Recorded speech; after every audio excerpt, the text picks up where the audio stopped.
Басты кейіпкеріміздің есімі Джеки Чан. Кинода оны городской охотник деп атайды. Қазақша Жәке деп атай берейік. Оның қасында досы болады. Бір күні досын бандиттар атып тастайды. Досы өлейін деп жатып Джеки Чанға қарындасын тапсырады. Қарындасының есімі Макимура Кэри екен. Уақыттар өтіп Кэри есейіп кетеді. Жәкең бір күні түс көріп рахатқа бөленеді. Сағат шырылдаса да оянғысы келмейді екен. Кэри бөлмеге кіріп оятпақшы болады. Алайда Жәкең түсінде сөйлей бастайды. Кэри туралы сөздер айтады. Оған Кэридің жаман ашуы тиеді. Одан кейін маңызды кездесуге бару керек болған көлікке мінгізіп, қала бойы жүре береді. Солай керекті жерге келгенде, Жәкең қыздың келгенін сезіп, ол қызды айналдыра бастайды. Кэри оларды көріп қызғанып, Жәкеден кек алып жатқанын елестетіп кетеді. Bir кезде мистер Имамора деген бір кісі келеді. Имекең Жәкеге қарап, менің қызым үйден кетіп қалып еді, соны тауып әкелесіз бе дейді. Қызының есімі Киеко. Жәкең жарайды деп келіседі. Содан сыртқа шығып, таныстарына қоңырау шалып, әлгі қызды іздестіре бастайды. Киеконың скейтборд алаңында жүргені белгілі болады. Жәкең Кэриді тастап кетеді, әрі қарай өзі Киеко жүрген жерге барады. Ойыншылардың ішінен біреу Жәкеге қалбыр тигізіп қалады. Ыңғайсызданған қыз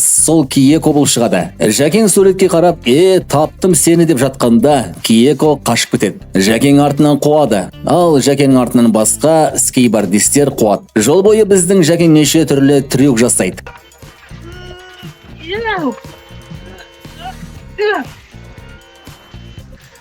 Солай ақыры қыз қашып, киімдер дүкеніне тығылып кіріп кетеді. Ол жерде бір кісі қызға қырындап қояды. Содан мына қыз киім ауыстыратын жерге кіріп кетеді де, әлгі көз салған адамды шақырады. Сосын сол адамның киімін киіп алады. Сыртқа шығып қалса, Жәкең іздеп жүр екен, әлгі киімінің қалтасында алып кемеге билет жүреді. Ал Жәкең шаршап үйге келеді. Қарным ашты, тамақ бар ма деп сұрайды. Bir кезде бір топ қыздар атып шығады да, туған күніңмен деп құттықтайды. Жәкеңнің көзі ойнап кетеді. Қыздардың қолындағы тортты көріп қуанады.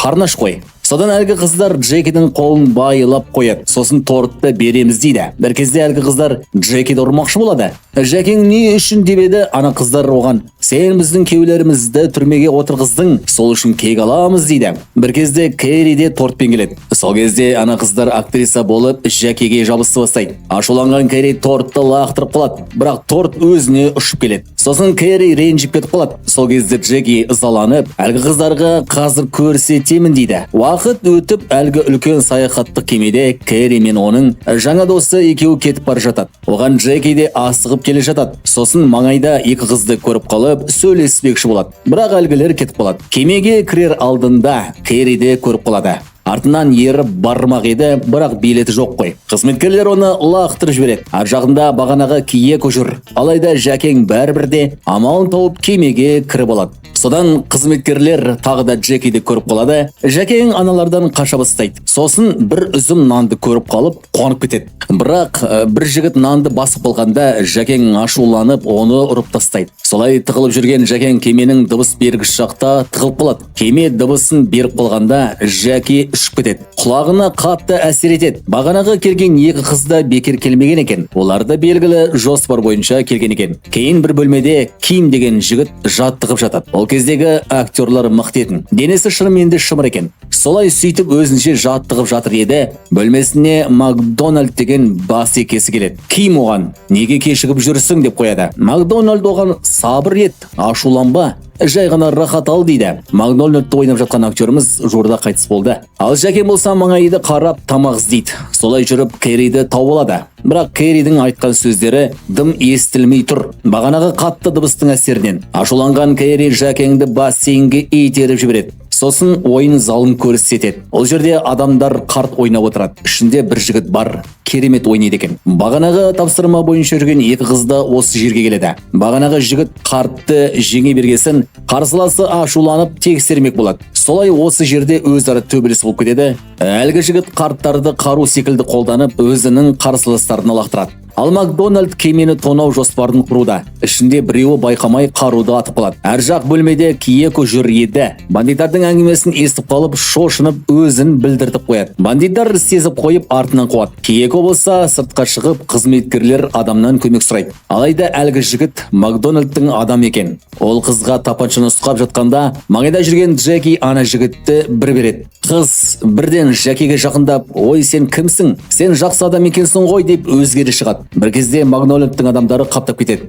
Жаке мен Киеко екеуі кинотеатрдың ішіне кіріп кетеді. Жакең әлгілердің ішінен біразын құлатады. Енді кетейін деп жатқанда алып ұзын бойлы екі қара жігіт атып шығады. Жакең екеуін көріп қаштық дейді. Қашатын жер болмаған соң төбелесу керек болады. Джеки Чанның ойнау шеберлігі керемет енді. Содан Жаке біреумен төбелесе бастайды. Экранда Брюс Лидің киносы болып жатқан еді. Джеки Брюстан біраз трюктар қарап, соларды қолданады. Бір кезде қызды көтеріп, ана екіншісі шығады. Джеки Чан ана жігітпен де қызық болып төбелеседі. Сосын оны да жеңіп тастайды. Ал ойын залында капитан тойлайын деп бөтелкені атпақ еді. Дәл сол кезде Макдональд жігіттерімен келеді. Сосын Макдональд сөз сөйлейді. Құрметті ханымдар мен мырзалар, қазір біз қарт ойнаймыз. Кім жеңіледі, сол өледі дейді. Джеки болса компьютерлік ойын залына кіріп, екі жас жігітке көмек сұраңдар деп бұйырады. Макдональдтың бір адамы жақында бір жігіт әлі сыртта жүр. Городской охотник дейді. Ана екі жас айтишниктер компьютер арқылы көмек сұрайды. Содан ойын басталады. Бірінші ойыншы ұтылып қалады. Макдональд оны атып тастайды. Содан екінші шығады, оны да атып тастайды. Келесі ойыншы болса, ешкім жеңбейді деп қаша бастайды. Оны атып тастайды. Сосын Ким дегені Кэриге тиісе бастайды. Макдональд болса, қызды бөлмеге алып кет дейді. Кезек бағанағы мықты ойыншыға келеді. Осы жолы мына жігіт жеңе бастайды. Ал маңайда тығылып жүріп, Жакең мен Киеко кетіп бара жатады. Кэридің досы қызық өзі. Макдональдқа жақындап, городской охотникті көргің келе ме деп күле бастайды. Скажи мне, где он? Я тебя пощажу. Үлкен камераға Джеки көрініп қалады. Сол кезде Макдональд адамдарды жібереді. Мына жігіт болса, қарттарын Макдональдтың адамдарына лақтырады. Солай халық жан-жаққа қашып атысып кетеді. Кэри болса, киімді өзінше айналдырып, айлакерлігін жасамақшы болады. Бірақ айлакерлік орындалмай, екі жақта ойын болып кетеді. Бір кезде Жакең жетіп келеді. Ким оны көріп қалып, городской охотник деген сен бе? Сен күшті төбелесесің ғой деп қызды ұмытып кетеді. Содан Джеки Чан мен Гэри Дэниелс төбелесіп кетеді. Екеуі біраз қызықты төбелеседі. Бір кезде Макдональд жетіп келеді. Ал басқа жақта бағанағы қыздар, сосын Киеко бар, одан кейін Кэри бар, бәрі Джекиді құтқаруға жоспар құрып жатады. Далада күн шығады, ана бандиттар Джеки Чанды сыртқа шығарып, соңғы тілегіңді айт, қазір өлесің дейді. Жакең болса, тамақ керек дейді. Бір кезде Киеко жетіп келеді де, оны атпаңызшы, менің әкем бай, ол сізге ақша береді, бірақ мына жігітті босатыңызшы дейді. Басқа бір қыз тапаншасымен келген кезде Жаке мен Киеко қашып кетеді. Сосын кеменің сыртында бір-бірімен атысып кетеді. Бір кезде көмекке спецназ адамдары тікұшақпен түсіп жатады. Көмектері шамалы болады негізі. Макдональд бүкіл жерге жарғыштар орнатып қойған екен. Джеки болса компьютерлік ойын залына кіріп кетеді. Ол жерде екі жігіт таяқ жеген. Сол жерден Ким шығады. Екеуі де компьютерлерге құлап, тоққа түсіп, ойын кейіпкерлеріне айналып кетеді. Солай әртүрлі кейіпкер болып, бір-бірімен төбелеседі. Ақыры Джеки Чан жеңіп шығады. Қарт ойнаушы жігіт халықты ертіп келе жатқанда, алдынан Макдональдтың адамдары шыға келеді. Жігіт керемет енді. Тағы да қарттарын лақтырып, біразын құлатады. Соңғы қартты екі қыздың біреуі ұстап тұр еді. Қыз лақтырып қалғанда, мына жігіт оны теуіп қалады. Бірақ өзі жарақат алады. Макдональд болса кезек-кезек өзінің жарғыштарын жарып жатыр. Джеки Макдональдтың адамдарын ұрып жеңіп тастайды. Бір кезде Макдональд Кэриді ұстап келеді. Сосын Джекиге қарап, ал енді беріл, әйтпесе мына қыз өледі дейді. Кэри бір кезде амалын тауып босап кетеді. Макдональдтың тапаншасы төбеге ұшқан кезде Джеки оны атып, басатын жерін сындырып тастайды. Сосын қолына автомат алып, Макдональдқа тақайды. Макдональд болса кешірші, енді олай жасамаймын деп тұрады да Джеки Чанмен төбелесіп кетеді. Макдональдтың қолында жасырын сымдар бар еді. Соны алып шығады. Жакең маңайдан ештеңе таба алмай, өзінің қолдарын көрсетеді. Сосын төбелесіп болған соң қолдары ауырып жылайды. Ой қызық. Сосын қашады. Жакеңнің таяқ жеуі бір комедия. Таяқ жеп жатып, ерігіп ойнайды. Маңайда жатқан қыздардың біреуі оған қорғанатын таяқ лақтырады. Сосын Кэри екіншісін лақтырып қалады. Солай екі қорғанышты қолына киіп алып, Макдональдпен ойнай бастайды. Ашуланған Макдональд қолындағы темірін ерекше сымдарға айналдырып жібереді. Жакең тағы да таяқ жейді. Сосын ұзын таяқшаларға асылып, біреуін алады да